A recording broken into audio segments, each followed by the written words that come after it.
国民党总统参选人韩国瑜陷入这个豪邸炒房地产的风波，在失业期间也有法度买南港7200万的厝。这项消息是安怎会漏泄出去？韩国瑜怀疑讲是国家机器所做的，讲政府单位漏泄这个资料。伊一直安尼讲，颠倒行政院长苏贞昌伫甲警体讲，韩国瑜一直讲伊本身是庶民，伊就是平民。啊，即马呢查遮济，希望讲伊家己甲社会大众解说清楚。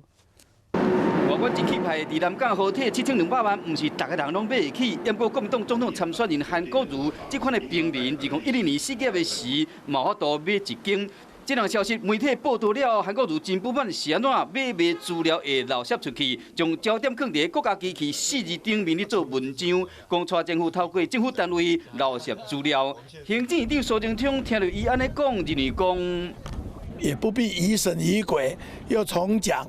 就像所谓汽车装，窃听器一样，反而是自己把被质疑的事情讲清楚。韩国瑜嘛，互人压了讲，当时资金无够，甲台北失业借钱买厝。虽然事后台北有出面澄清，不过苏贞昌继续替平民买豪邸这件代志伫甲练。韩国瑜一直讲自己庶民，现在落差这么大，是他自己要 向社会解释清楚。韩国瑜讲伊是庶民平民，却法度伫失业的时买豪邸，苏贞昌声句句拢拍到韩国瑜的死杠。